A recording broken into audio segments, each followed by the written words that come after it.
بالله العلي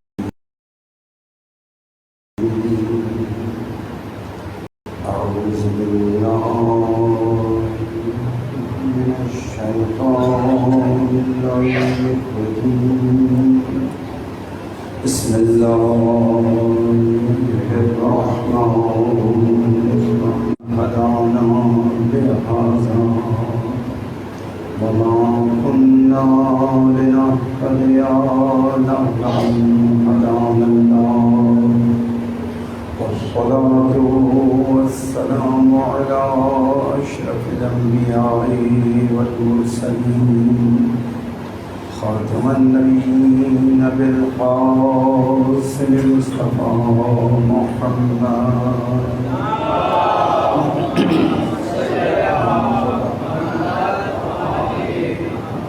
وأهل بيته الطيبين الطاهرين المعصومين الميامين المنتجبين ولعنة الدائمة على أعدائهم أجمعين من الآن إلى قيام يوم الدين.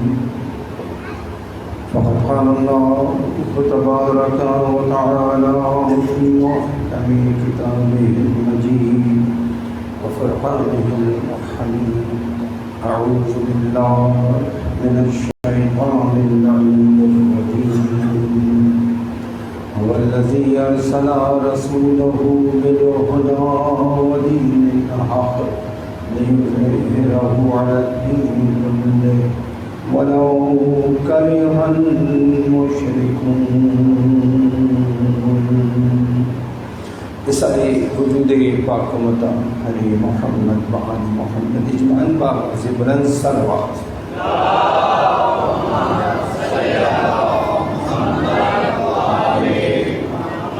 برائے سے سلامتی کو عاشقان امامت ولایت ولایت تمام علماء امامیہ تمام براج کرام و مقام معظم رہبری اجمعاً باعث بلند صلوات.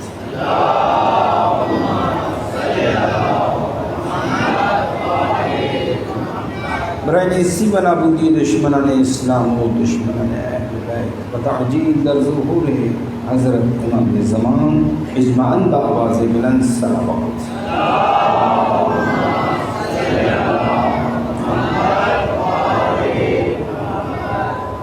خدا انشاءاللہ ہماری مقلد عبادات کو بھی بارگاہ میں قبول فرمائے. امام حضرت معصومین علیہ السلام کی سچے پیروکاروں میں ان کی شفاعت پانے والی مقرر انشاءاللہ. بار دیگر باواز بلند صلوات.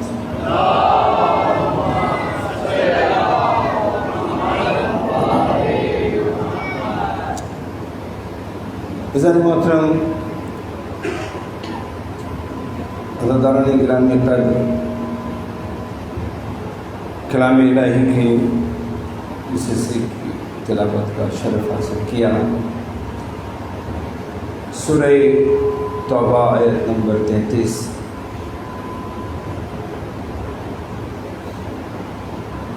وہ پروردگار کہ جس نے اس کائنات کو پیدا کیا اور اس کائنات میں انسان کو اشرف المخلوقات بنایا، اس نے لطف فرمایا کہ اس انسان کو اس کے حال پر نہیں چھوڑا، بلکہ اس نے بڑے واضح انداز میں فرمایا اِنَّا عَلَيْنَا لَلْهُدَىٰ، بے شک کہ ہدایت کی ذمہ داری ہماری ہے. دور پڑی پر محمد علیہ محمد.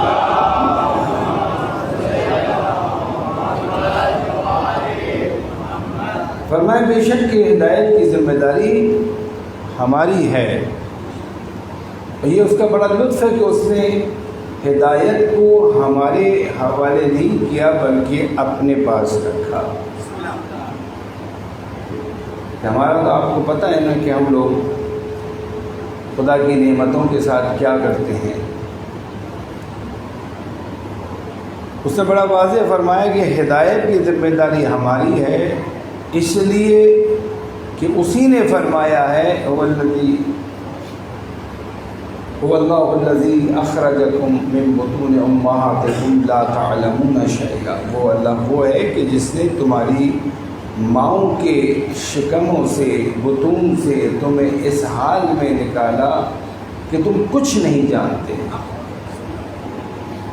کیونکہ اس نے تمہیں اس طرح پیدا کیا ہے کہ تم کچھ نہیں جانتے، لہذا اسی کی ذمہ داری کہ وہ تمہیں پھر ہدایت دے اور تمہاری علم کا، تمہاری آگاہی کا اہتمام کرے۔ تمہاری ہدایت کے لیے اس نے ذمہ داری اپنے پاس رکھی کہ تمہاری ہدایت کی ذمہ داری ہماری ہے۔ اور 1,24,000 انبیاء، جن میں 313 رسول اور متعدد صحیفے اور 4 کتابیں معروف جنہیں آپ پہچانتے ہیں، توریت، انجیل، زبور، قرآن، یہ 4 کتابیں آسمانی مختلف ادوار میں انسانوں کی رہنمائی اور ہدایت کے لیے اس نے نازل فرمائی۔ اس مالک کا بڑا لطف ہے۔ تو وہ پروردگار کہ جس نے ہمیں پیدا کیا، اشرف المخلوقات بنایا اور اس طرح ماں کے بطون سے نکالا کہ ہم کچھ نہیں جانتے، اس نے ہماری ہدایت کا اہتمام فرمایا ان لوگوں کے ذریعے کہ جن لوگوں کو اس نے علم دے کر بھیجا، نہ کہ ان لوگوں کے ذریعے کہ جنہوں نے یہاں آ کر علم حاصل کیا ہوگا۔ یہ خدا کی سنت ہے۔ پیاسے بعد میں آئے ہیں، پیاسے بعد میں آئے ہیں، پانی پہلے پیدا کیا ہے۔ یہ پھیپھڑے بعد میں بنائے ہیں، آکسیجن پہلے بنائی ہے۔ یہ بھوکے بعد میں پیدا ہوئے ہیں، نعمتیں پہلے خلق کی ہیں۔ جاہل بعد میں پیدا کیے، عالم پہلے بنائے ہیں۔ توجہ فرمائیے اپنے، جاہل بعد میں پیدا کی، نابلد نہ آگاہ بعد میں پیدا کی۔ ایک لمحہ ایسا نہیں گزرا کہ کوئی ہدایت لینے والا موجود ہو مگر ہدایت دینے والا نہ ہو۔ پہلا بشر جو اللہ نے بنایا، سب سے پہلا بشر جو بنایا، توجہ ہے نا، ذہن تو پہنچ گئے نا پہلے بشر پہ، جانتے ہیں نا کہ پہلا بشر کون ہے؟ اس زمین پر پہلا بشر جو پروردگار عالم نے بنایا، ابونا حضرت آدم علیہ السلام، ہمارے باپ جناب آدم علیہ السلام، وہ ہدایت دینے والے تھے، ہدایت لینے والے نہیں تھے۔ ہدایت دینے والا معلم، ہادی پہلے پروردگار عالم نے بھیجا ہے، اس کے بعد سلسلہ شروع ہوا ہے ہدایت لینے والوں کا۔ یہ خدا کی سنت ہے۔ کوئی کسی بھی حوالے سے خدا پہ حجت نہیں کر سکتا، خدا کی حجت سب پہ تمام ہے۔ کوئی کسی بھی حوالے سے خدا پہ حجت نہیں کر سکتا، اس کی طرف سے کوئی کبھی کسی حوالے سے کمی نہیں رہی۔ آج اتنے بھوکے مر رہے ہیں، اتنے فنا مر رہے ہیں، جن کا بھوک سے مر جانا یہ خدا کی جانب سے نہیں ہے، یہ کوئی خدا کی جانب سے ناانصافی نہیں ہے۔ خدا اپنے بندوں کو بھوکا نہیں مار رہا، یہ قہر خدا نے ان لوگوں پر جو ہے وہ نازل نہیں کیا۔ ظہر الفساد فی البر والبحر بما کسبت ایدی الناس، یہ جتنا بھی فساد آپ کو خشکی و تری میں نظر آ رہا ہے، یہ سب کا سب لوگوں کا اپنا کمایا ہوا ہے۔ اللہ تو ظالموں کو پسند بھی نہیں کرتا، واللہ لا یحب الظالمین، وہ عدل مطلق ہے، وہ ظالموں کو پسند بھی نہیں کرتا، اس کی جانب سے کوئی ظلم نہیں ہے۔ کچھ لوگوں کو تم نے اپنے ذہنوں میں بڑا بنا لیا ہے، اور وہ تمہارے جیسے کچھ لوگ جو تمہارے ذہنوں میں بڑے بن گئے ہیں، وہ ناجائز فائدہ اٹھاتے ہیں تمہارے ذہنی اور تخلیقی اور تخیلاتی بڑے پن سے، کہ وہ تمہارا استحصال کرتے ہیں، تمہیں غلام بناتے ہیں، اپنا بندہ بناتے ہیں، اور خدا نے جو عادلانہ اور بڑی فراوانی اور سخاوت سے نعمتیں تم سب کے لیے پیدا کی ہیں، ان نعمتوں سے تمہیں محروم کر کے وہ سب کی سب جمع کر لیتے ہیں، ضائع کر دیتے ہیں، اسراف کر دیتے ہیں، مگر تمہیں نہیں دیتے، اور تم کچھ بول نہیں پاتے۔ کیوں؟ اس لیے کہ تم نے انہیں بڑا بنا لیا، تمہارے لیے بڑے ہیں، اب چونکہ بڑے ہیں لہذا تمہارا حق کھا جائیں تم چپ رہو گے۔ اللہ نے تمہارا حق بنایا، تمہیں دیا، تمہارے لیے پیدا کیا، وہ آ کر تمہارے حق کو غاصبانہ ظالمانہ چھین کر تم نے اس سے محروم کر رہا ہے، اور تم خاموش اس لیے کہ تم نے اپنے ذہن میں انہیں بڑا بنا لیا ہے۔ یہ بالکل ایسے ہے جیسے کاکروچ سے ہماری گھر کی خواتین بھاگتی ہیں، بیچارہ کاکروچ ادھر بھاگ رہا ہوتا ہے، خواتین ادھر بھاگ رہی ہوتی ہیں۔ وہ اتنا کمزور ہے کہ وہ تم سے ڈرتا ہے، وہ جانتا ہے کہ ایک پاؤں مجھ پہ رکھ دیا تو میرا وجود ختم، مگر ذہن میں اس کو بڑا بنا لیا، خطرناک بنا لیا، اب وہ اتنے سے کاکروچ سے بھی اچھل کے بھاگا جا رہا ہے۔ یہی ہے نا، حالانکہ اس کی کوئی حیثیت نہیں کاکروچ کی، بیچارہ وہ تو ڈر کے بھاگ رہا ہے، یہ تو چوہا آ جائے، وہ اتنا تھا چوہا، مگر ذہن میں ان کو ایک وجود دے دیا ہے، خطرناک بنا لیا ہے، بس اب وہ اس سے ڈر رہے ہیں۔ اچھا یہاں تو چوہا ہے، یہاں تو کاکروچ ہے۔ کچھ لوگ تو ایسے ہیں کہ ابھی لائٹ بند کر کے اس کمرے سے باہر آئے ہم لوگ، اور بعد میں ان سے کہیں اور وہ چیز وہاں رکھی، لے کر نہیں وہاں نہیں جا رہے، اندھیرا ہے، کچھ بھی نہیں ہے، یہاں تو پھر کاکروچ ہے، یہاں تو پھر کوئی چوہا ہے، وہاں تو اندھیرا ہے، ابھی آئے وہاں سے بس لائٹ بھی بند کی ہے۔ ایسا تخیلاتی کام، ایسا توہم، ایسی وہمیات کہ نہیں جا رہے اٹھانے، ڈر لگ رہا ہے، اندھیرا ہے۔ اندھیرا کیا ہوتا ہے؟ ابھی ایک ماچس کی تیلی جلاؤ، اتنا بڑا اندھیرا غائب ہے۔ اگر کچھ ہوتا تو ٹھہرتا نا، ایک شمع جلائی، اتنا بڑا اندھیرا جو پورے کمرے میں تھا غائب۔ اس سے ڈر رہے تھے تم کہ جو ایک چھوٹی سی شمع جلانے دے غائب ہو گیا۔ کیا کرے اس انسان کا جسے اشرف المخلوقات بنایا ہے، مگر پھر بھی ایسی چیزوں کا شکار ہو گیا ہے۔ تو میں عرض یہ کر رہا تھا کہ جب ذہنوں میں یہ لوگ کچھ لوگوں کو، اپنے جیسوں کو بڑا بنا لیتے ہیں منفی بنیادوں پر، تو وہ کمزور اور چھوٹے لوگ حقیقت میں چونکہ انہیں ذہنوں میں بڑا بنا لیا جاتا ہے، لہذا وہ استحصال کرتے ہیں، ظلم و ستم کرتے ہیں۔ نتیجتاً خدا نے جو نعمتیں فراوانی کے ساتھ اپنے بندوں کے لیے پیدا کی ہیں، اکثر خدا کے بندے ان نعمتوں سے محروم ہو جاتے ہیں۔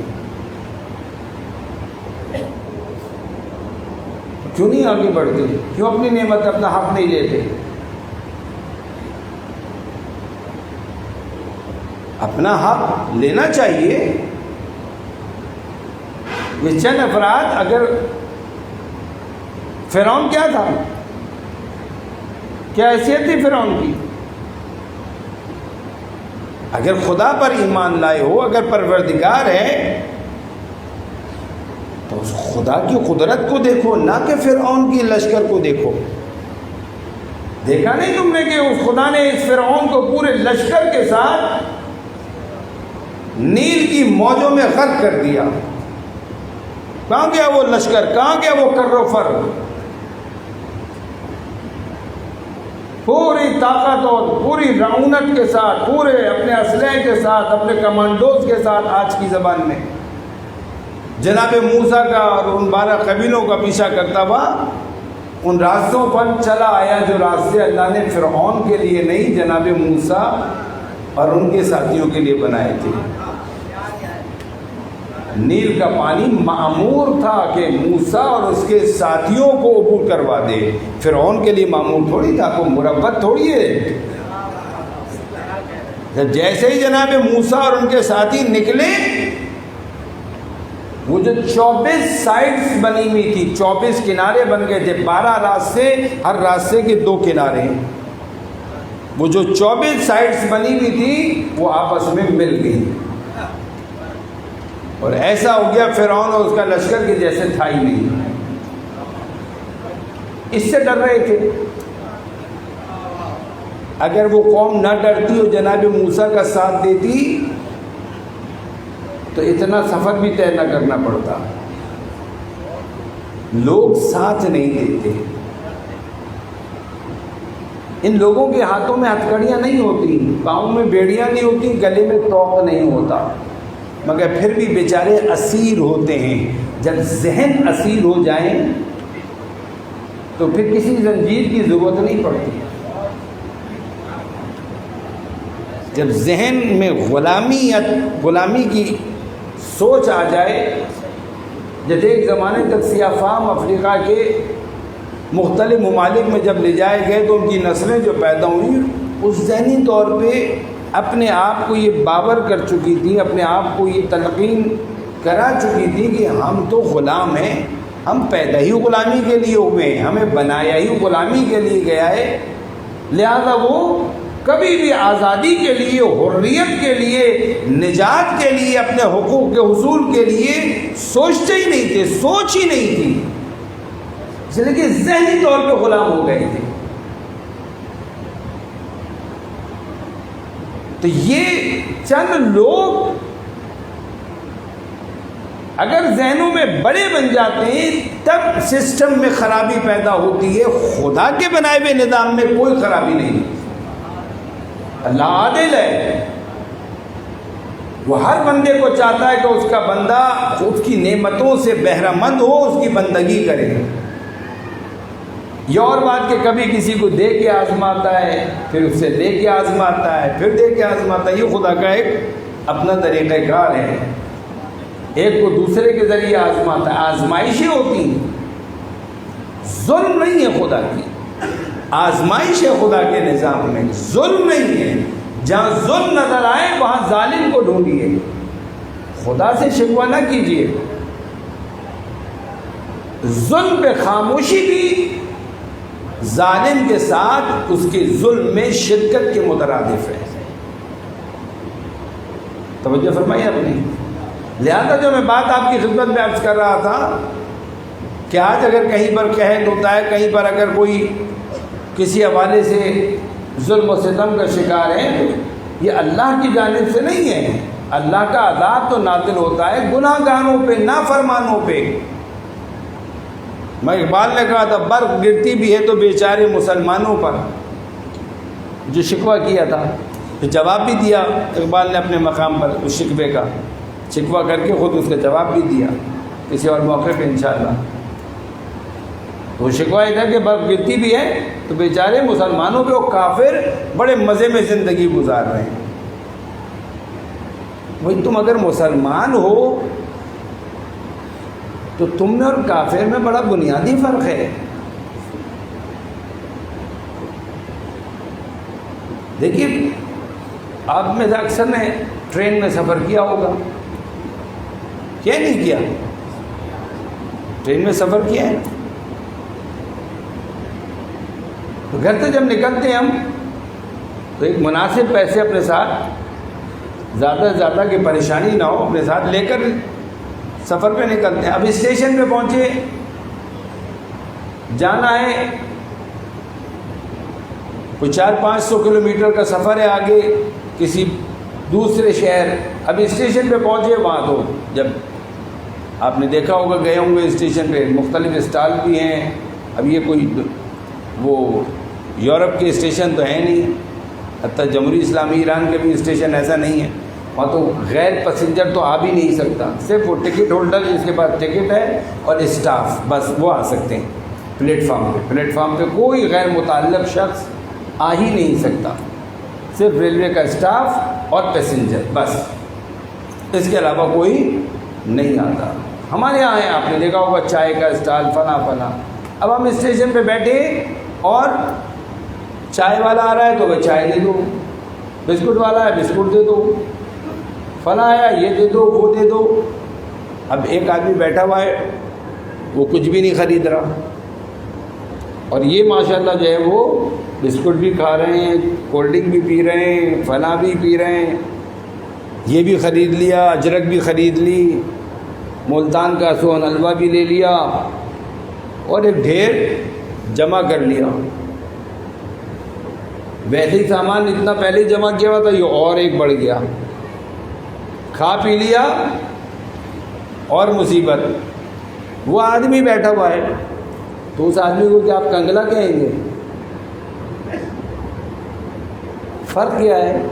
فرق یہ ہے کہ یہ جو لایا تھا پیسہ وہ سارا اس نے پلیٹ فارم پہ ہی خرچ کر دیا،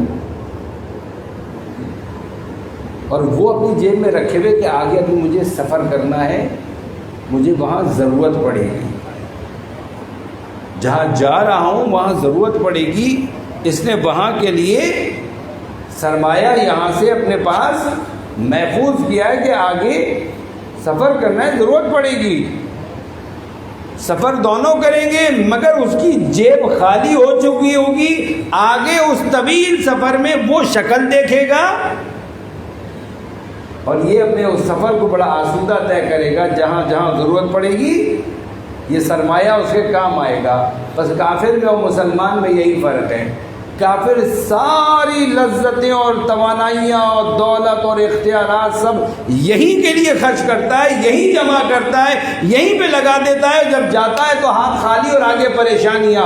مومن اور مسلمان یہاں پر ساری اپنی جمع پونجی کو، سرمایہ کو یہاں کے لیے نہیں خرچ کرتا، دنیا کے لیے خرچ نہیں کرتا، دنیا آخرت کے لیے خرچ کرتا ہے۔ جب سفر طے کرے گا، جب آخری منزلوں میں جائے گا تو ہاتھ خالی نہیں ہوتا، وہاں پر کسی نعمت سے محروم نہیں ہوگا، دائمی ابدی نعمتوں سے مالا مال ہوگا۔ لہذا کبھی حسرت سے جہان کفر کی جانب نہ دیکھا کریں کہ وہ اس قدر نعمتوں میں، ہاں بالکل اگر مسلمان اطاعت گزار بن جائے، مسلمان فرما بردار بن جائے تو یہ بھی اپنی زندگی کو بدل سکتا ہے، یہ بھی خدا کی نعمتوں سے، یہی نعمتیں یہ آج جو مغرب میں کھا رہے ہیں پی رہے ہیں کہاں سے جاتا ہے؟ یہ آپ ہی لوگوں کا ہے، چند یورپ کی محدود آبادی۔ ارے آپ تو 23-24 کروڑ ہو گئے، کسی نے تو اس سے بھی زیادہ بتایا ہے، اسی ایک ملک کے اندر آپ اتنے کروڑ ہیں۔ کچھ ملک ایسے ہیں کہ جہاں پر فوج ہے ہی نہیں، کرائے پہ باہر سے فوج منگائی جاتی ہے۔ ملک بڑے ہیں، افراد قوت بہت کم ہے، جو جانتے ہیں افراد کو واقف ہے۔ آپ پاکستان کی طرح آبادیاں تھوڑی ہیں، چھوٹی آبادیاں ہیں۔ لہذا جو بات آپ کی خدمت بنیادی ایک اس ابتدا میں عرض کر رہا ہوں کہ یہ دیکھنا کہ وہ دنیا کی نعمتوں سے مالا مال ہیں۔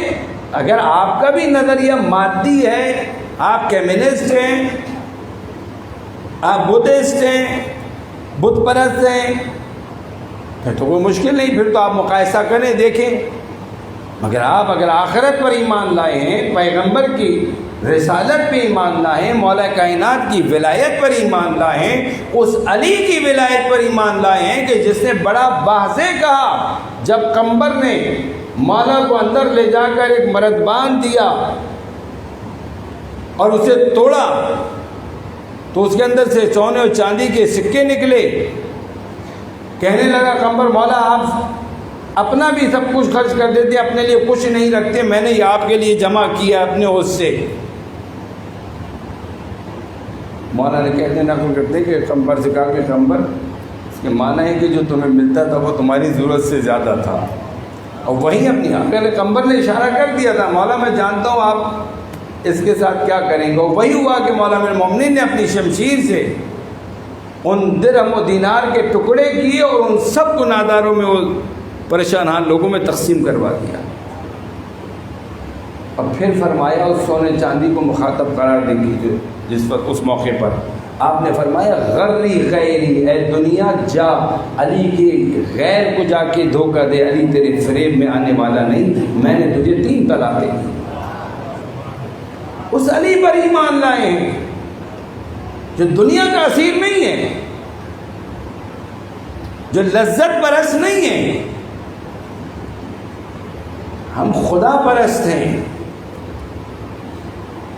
ہمیں افتخار ہے اس بات پہ کہ ہم خدا پرست ہیں. اور میں اسی پہ آپ سے انشاءاللہ آنے والے دنوں میں تفصیل سے بات کروں گا. اور خدا پرستی کے مقابلے میں جو کچھ ہے, چاہے وہ شرک ہو یا کفر ہو, اور پیغمبر نے جس انداز سے کفر و شرک کا مقابلہ کیا اور بعد میں ائمہ ہدی علیہ السلام نے اس حوالے سے جو جد و جہد کی, مناظرے کیے, یہ سب کے سب وہ ہیں کہ جنہیں اگر پیش نظر رکھیں تو آج کے اس دور میں ہماری خصوصاً یہ نوجوان نسل کے جس کو مس گائیڈ کیا جا رہا ہے میڈیا کے ذریعے, سوشل میڈیا کے ذریعے, الیکٹرانک پرنٹ میڈیا دونوں مل کے جو گمراہ کریں. حتیٰ اب تو نصاب کے اندر جو تبدیلیاں لائی گئی ہیں وہ نصاب بھی خائنانہ نصاب ہو چکا ہے. اس کے خلاف بہرحال بزرگان کام کر رہے ہیں اور امید ہے کہ پروردگار کامیابی عطا فرمائیں, اپنی مملکت کے نصاب تعلیم کی اصلاح کروا سکیں جس میں بڑا بگاڑ پیدا کر دیا گیا ہے مختلف حوالوں سے. تو یہ ذہن جو بڑا بنا لیتا ہے کسی کو, دین مبین اسلام نے بنیادی کام جو کل بھی میں نے اشارہ کیا تھا, مولا امیر المومنین کا ایک فرمان کہ حضرت نے ارشاد فرمایا کہ اللہ نے اپنے پیغمبر کو مبعوث کیا تاکہ وہ بندوں کو بندوں کی بندگی سے نکال کر اللہ کی بندگی میں لے آئیں. پیغمبر کی رسالت کا ہدف یہ ہے, صرف اللہ کی بندگی. اتفاق سے مجھے نہیں پتا کہ آج مجھ سے بیشتر قبلہ کون سی آیت کو سرنامہ کلام قرار دیا, مگر گزشتہ روز جو آیت قبلہ نے پڑھی تھی اور پھر میں نے جس آیت کو ابھی بھی آپ کی خدمت میں پڑھا, یہ وہ آیت ہے کہ دونوں ایک آیت کے بعد دوسری ہے. وہ سورہ توبہ کی 32ویں آیت ہے, اور جو میں نے آپ کی خدمت میں تلاوت کی یہ سورہ توبہ کی 33ویں آیت ہے. بات کو میں کیونکہ زیادہ وقت نہیں لے چاہوں گا کہ کل طے ہوا تھا کہ کوشش کریں گے کہ 11 تک کرنے, مگر آج پھر کچھ تاخیر ہوئی. اگر مجلس انشاءاللہ اپنے صحیح ٹائم پہ شروع ہو جائے تو صحیح ٹائم پہ انشاءاللہ اس کو کوشش کریں گے کہ آپ کو پریشانی بھی نہ ہو اور مجلس اپنے ٹائم پر اختتام پذیر. درود پڑھیں گے محمد و آل محمد.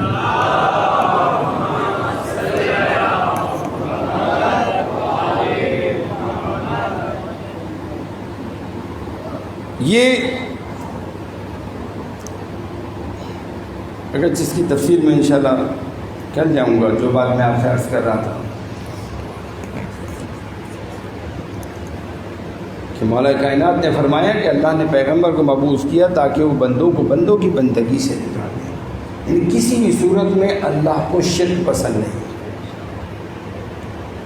اللہ شرک کرنے والوں کو معاف نہیں کرے گا, مشرکوں کو پسند نہیں کرتا. جو آیت میں نے آپ کی خدمت بھی 33ویں آیت پڑھی, اس کے آخر میں پروردگار عالم نے مشرکوں کی جانب اشارہ کیا. اس سے پچھلی آیت میں کافر کا ذکر کیا ہے جو قبلہ نے گزشتہ روز پڑھی تھی کہ یہ ارادہ رکھتے ہیں کہ اپنی پھونکوں سے اللہ کے نور کو بجھا دیں, جبکہ اللہ جو ہے اپنے نور کو پورا کر کے رہے گا, چاہے یہ بات کافروں کو کتنی ناگوار کیوں نہ گزرے.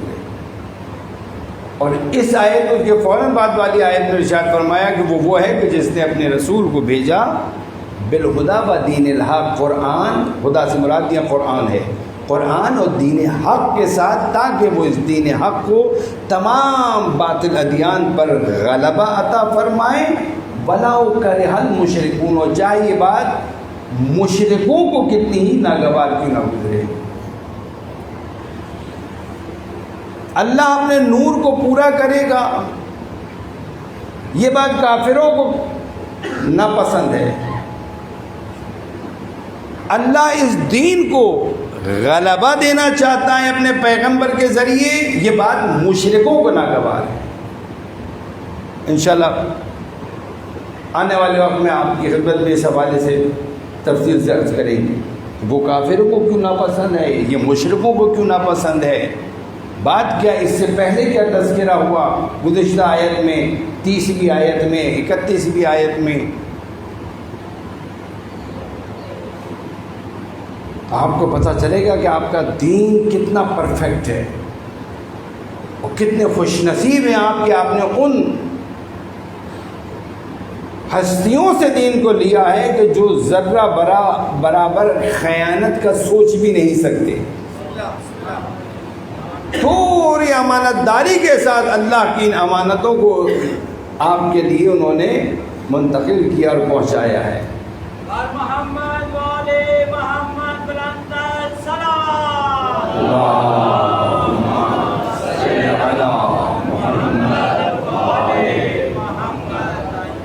اور یہ اسی طرف اشارہ ہے، یہ معمولی بات نہیں ہے۔ لوگ اپنے اپنے انداز میں دیکھتے ہیں، اپنے اپنے اینگل سے دیکھتے ہیں۔ حضور اکرم کا یہ فرمان، انا مدینۃ العلم وعلی بابھا، وعلی بابھا، علی سے لینا۔ کوئی خیانت نہیں ہوگی، کہیں اور سے لوگے تو کچھ نہیں پتا کہ کسی حلال کو حرام کر دے، کسی حرام کو حلال کر دے، اپنی طرف سے کچھ ملا دے، متوجہ ہے نا، کسی اور کی ضمانت نہیں ہے، مگر علم کا دروازہ، اس شہر علم کا دروازہ، اللہ نے جو علم مجھے دیا ہے، میرے ذریعے جہان بشریت کو اللہ نے جو مجھے معلم بنا کر بھیجا ہے، اور میں اللہ کی جانب سے مامور ہوں کہ علوم جہان بشریت تک پہنچاؤں، تو اس علم کو اگر حاصل کرنا چاہتے ہو تو اس کے دروازے سے آؤ، اور دروازہ علی ابن ابی طالب ہے۔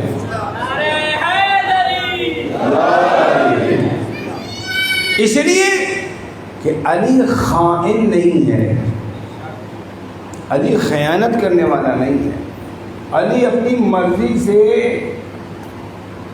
اللہ اکبر، اس علی کے بارے میں کہ جس نے پیغمبر کی زندگی میں کبھی ایک خطبہ بھی نہیں دیا، یہ اتنی موٹی نہج البلاغہ اور اس کے علاوہ بھی موجود ہیں، جو مولا کائنات کی جتنے بھی خطبے ہیں چھوٹے بڑے، یہ سب پیغمبر کی رحلت کے بعد کے، پیغمبر کی زندگی میں علی نے اپنی بات کی ہی نہیں، بس قال رسول اللہ، قال رسول اللہ، اللہ کے رسول نے فرمایا، میں نے اللہ کے رسول سے یہ سنا ہے، اللہ کے رسول نے یہ ہدایت دی، جو بات بھی اللہ کے رسول کی جانب سے، اپنی کوئی بات نہیں تھی، اپنا کوئی خطبہ نہیں تھا۔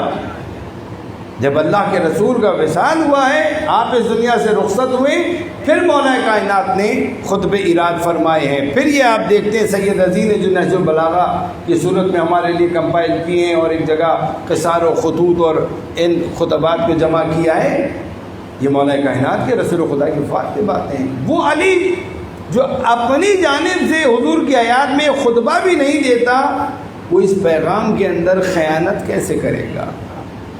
وہ علی جو 25 سال صبر کرتا ہے کہ اسلام باقی رہے، وہ علی اس پیغام میں کوئی خیانت نہیں کرے۔ علی کے نزدیک جو اللہ کا حلال ہے وہ قیامت تک حلال ہے، اور جو اللہ کا حرام ہے وہ قیامت تک حرام ہے۔ تو علی کے ماننے والوں کے لیے بھی جو اللہ کا حرام ہے وہ قیامت تک حرام ہے، اور جو اللہ کا حلال ہے وہ قیامت تک حلال ہے۔ اس لیے کہ اگر ایسا ہوگا تو علی سے میچنگ ہوگی، اور اگر ایسا نہیں ہوا کہ علی جس چیز کو حرام سمجھتے ہیں کیونکہ اللہ نے حرام قرار دیے، پیغمبر نے بتایا ہے، قرآن میں موجود ہے، اب کوئی اگر اس حرام کو اپنے لیے حلال کر لے یا کسی حلال الہی کو حرام کر لے تو اس کا علی ابن ابی طالب سے میچ ہونا تو ممکن ہی نہیں ہے، ممکن ہی نہیں۔ دو میگنیٹ دیکھے نا آپ نے، ایک سائڈ ایسا ہوتا ہے کہ آپ اگر کوئی چپکانا چاہیں چپکتے ہی نہیں ہیں، اینٹی ہوتے ہیں، اور ایک رخ ایسا ہوتا ہے جو فوراً۔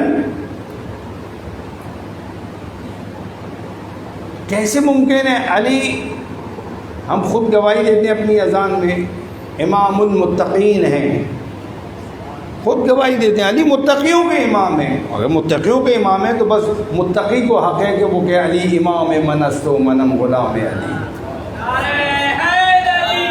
یا علی۔ اگر علی ہم گواہی دے رہے ہیں متقیوں کے امام ہیں، امام المتقین ہیں، بس پھر متقی کو حق ہے کہ وہ کہ علی امام من است۔ غیر متقی تو حق نہیں رکھتا نا پھر وہ کہے کہ علی میرا امام ہے۔ غیر متقی کسی غیر متقی سے جا کے میچ کرے گا۔ آج کل ہوتا ہے نا، آپ دیکھتے ہیں جیسی سوچ ہوتی ہے ویسی ہی مسجد ڈھونڈتے ہیں۔ تقسیم کر لی نا آپ کو، میرا اشارہ کافی، آپ جو ماحول بنا دیا، حالانکہ اللہ کے گھر ہیں۔ کچھ مسجدیں ہیں مسجد زرار کی مانند جنہیں اللہ نے حکم دیا ڈھا دو، یہ تھوڑی کہ بن گئی تو بن گئی، نہیں، اگر فتنے کی بنیاد پہ بنی ہے، شر کے لیے بنائی گئی ہے تو ڈھا دو۔ گناہ نہیں بلکہ فرض ہے، حکم پروردگار، جن کی بنیاد ہی شر پہ ڈالی گئی ہے، فتنہ پیدا کرنے کے لیے۔ ایسی بہت ساری چیزیں میں آج نہیں چاہتا کہ زیادہ وقت دوں، بہت سارے کام ہیں۔ ایک تاریخ، بڑی اچھی تاریخ ہماری، اسی تاریخ کو کچھ نہ کچھ ایسا کر دیتے فتنے کے لیے، زبردستی کی، جو سمجھ گیا اشارہ وہ کافی ہے۔ اب چاہے وہ 22 رجب ہو، چاہے 18 ذی الحج ہو، چاہے کوئی اور تاریخ ہو، زبردستی اس کے اندر، پہلے تو نہیں ہوتا تھا، اب زبردستی میں یہ ہے کہ فتنے پر جس کی بنیاد رکھی گئی ہے۔ ایک تو اتفاق ہے، اتفاق تو اتفاق ہے، تاریخ کا حصہ ہے، اس سے کسی کو گلا و شکوہ نہیں ہے، مگر یہ اچانک اس طرح یہ ہے، وہ اسے کہتے ہیں فتنے پر بنیاد رکھی گئی۔ ایسے مسجدیں بنائی گئی تھیں، فتنہ جن کی بنیاد میں تھا، حکم آیا کہ ڈالو۔ لہذا عزیزان محترم، ماہ محرم الحرام 1444 کی دوسری تاریخ آج اپنے اختتام کو پہنچی، اور جیسا کہ ابھی پیشرو مصائب کی منزل میں اشارہ کر کے گئے، لہذا میں 2 تاریخ کے ان مصائب کچھ اشارے آپ کی خدمت میں بس مختصر سے تبرکاً عرض کرنا چاہوں گا، کیونکہ دل آپ سب کی محبت اہل بیت سے سرشار ہیں، اور اس دعا کے ساتھ کہ پروردگار ہمیں حضرات معصومین کا سچا شیعہ بننے کی توفیق عطا فرمائے، ایسے شیعہ جیسے حسین بن علی کے ساتھ تھے۔ سرزمین کوفہ کی جانب رواں دواں حسین کا قافلہ ایک جگہ آ کے حسین کی سواری رک گئی، آگے نہیں بڑھتی۔ کیا ہو گیا؟ کیوں آگے نہیں بڑھتی؟ مگر وہ شاید حکم پروردگار ہو، حسین کو بھی اس سرزمین سے آگے نہیں جانا، لہذا وہ امام کی سواری رک گئی، آگے نہیں بڑھتی۔ آپ نے جناب عباس سے کہا، عباس ذرا معلوم تو کرو یہ کون سی سرزمین ہے؟ اصحاب امام کو نہیں پتا، اور امام تو جانتے ہیں اس سرزمین کے حوالے سے، یہ وہ سرزمین ہے، اس سرزمین سے کوئی بھی گزرا بغیر تکلیف کے نہیں گزرا.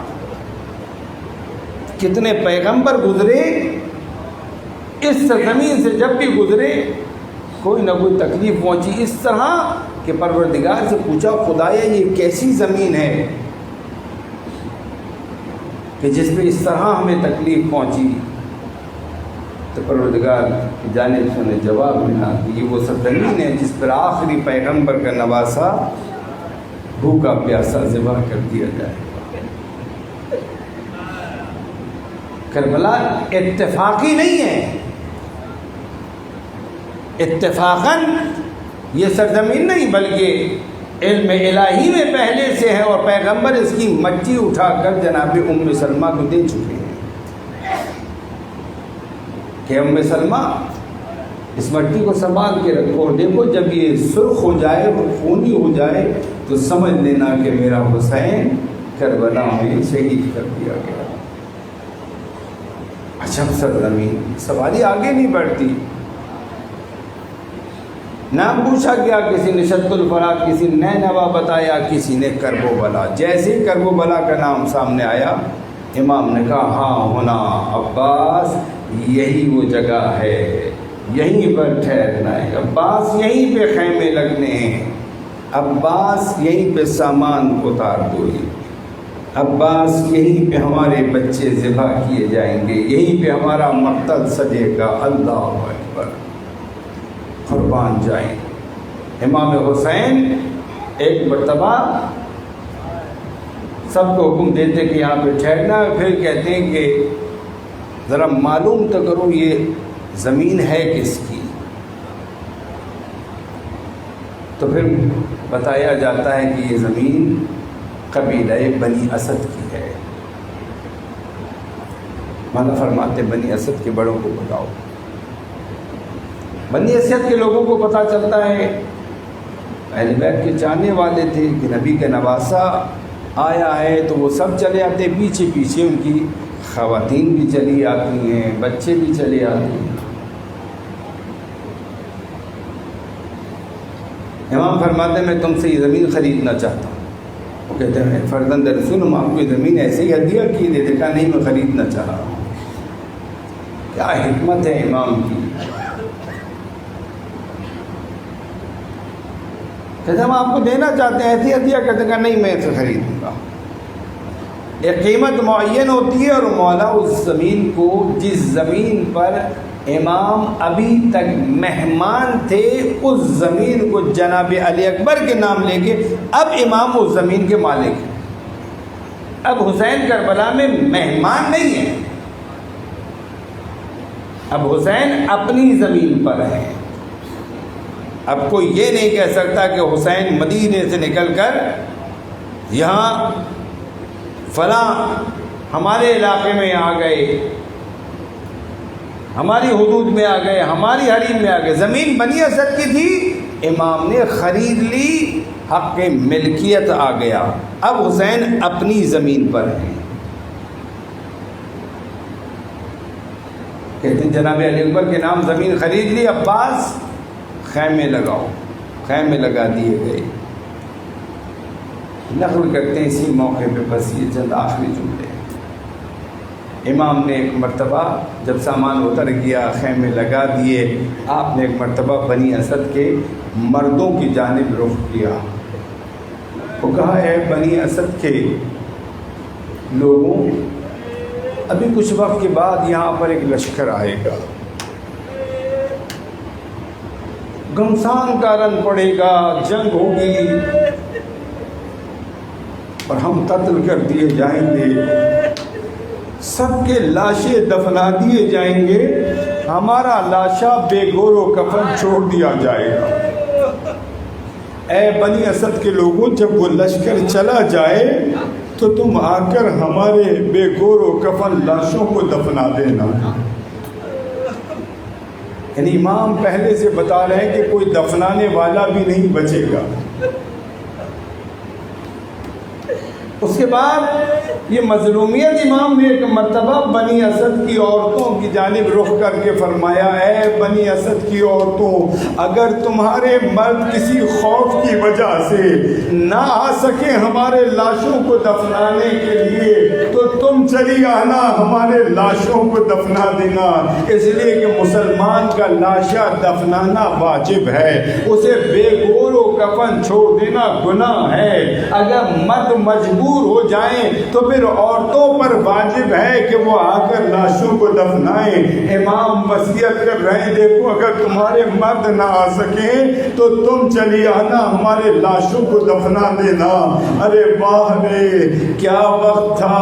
امام حسین کی مظلومیت اس مقام پر پہنچ گئی، آپ ایک مرتبہ بنی اسد کے بچوں کی جانب رخ کرتے ہیں اور فرماتے ہیں، بنی اسد کے بچوں، اگر تمہارے بڑے نہ آ سکے ہمارے لاشوں کو دفنانے کے لیے، ارے تم کھیلتے کھیلتے مقتل میں چلے آنا، ایک ایک مٹھی خاک ہمارے لاشوں پہ ڈال دینا۔ اللہ اکبر! نبی کے نواسے پر یہ وقت آ گیا کہ معصوم بچوں کو وصیت فرما رہے ہیں، اگر بڑے نہ آ سکیں تم مقتل میں کھیلتے کھیلتے آ جانا، ایک ایک مٹھی خاک ڈال دینا۔ مگر وارے مظلومیت، ارے کیسا ظلم و ستم ڈھایا گیا، نہ وہ مرد آ سکے، نہ وہ عورتیں آ سکی، نہ وہ بچے آ سکے۔